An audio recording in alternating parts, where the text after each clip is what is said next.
దానికి పెద్ద ఎంక్వైరీ జరిగింది, తర్వాత ఏదో పనిష్మెంట్ అన్నారు. నేను మేజర్గా కర్ఫ్యూ ఆపరేట్ చేసిన మొదటి రోజున ఒక గ్యాంగ్ వచ్చి రాళ్ళు వేశారు. ఫస్ట్ రాళ్ళు వేసిన ఇన్సిడెంట్కి ఆ రాళ్ళు వేసిన వాడి వైపు ఒక రౌండ్ పేల్చాం. అది వాడికి కాల్లోనే ఎక్కడో తగిలింది. తగిలితే మా కోర్ కమాండర్ అప్పుడు జనరల్గా ఒక ఆయన ఉండేవారు, పేరు సరిగ్గా గుర్తులేదు. ఆయన వచ్చారు, ఏం జరిగింది, ఇలా వాళ్ళు రాళ్ళు వేసి కొట్టారండి, మా కుర్రాడికి తలకి తగ్గి పగిలితే చచ్చిపోతాడు కదా, నేను పేల్చడానికి ఆర్డర్ ఇస్తే వాళ్ళు ఒక రౌండ్ ముందర ప్రాణాలకు ఇబ్బంది లేకుండా కాళ్ళకి ఒక రౌండ్ యాజ్ ఏ లేదు, కాళ్ళకి గురిపెట్టి మేము కొట్టాం. మేము కాళ్ళకి మాత్రం గురిపెట్టి కొట్టాం. వాడి అదృష్టవశాత్తు కాలికి తగిలిందంటే. ఓకే. సో వాడికి ఇలా ఒక 1 రౌండ్ ఫైర్ చేయించాను. తర్వాత వాళ్ళు పారిపోయారు. Okay, you have done the right thing అని వెళ్ళిపోయాడు ఆయన. ఆ తర్వాత పరిస్థితులు మారినాయి.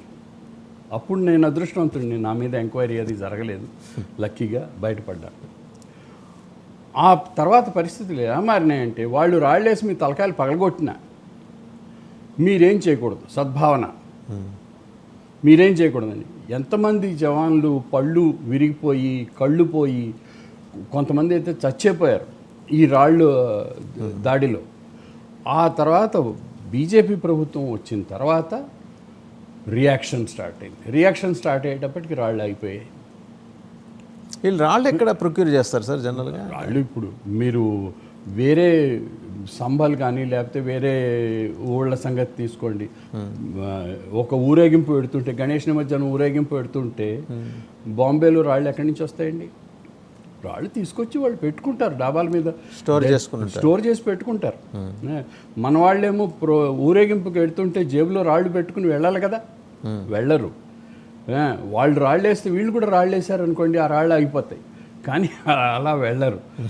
మన వాళ్ళు కేవలం పూలు అవి ఉంటాయి. సరే, విషయానికి వెనక్కి వస్తాను. ఇలా జరిగింది.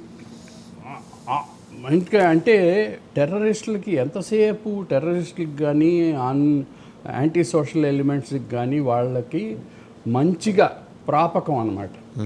ఒక కథ ఉందండి, చిన్నది, మీరు పర్మిట్ చేస్తే చెప్తాను.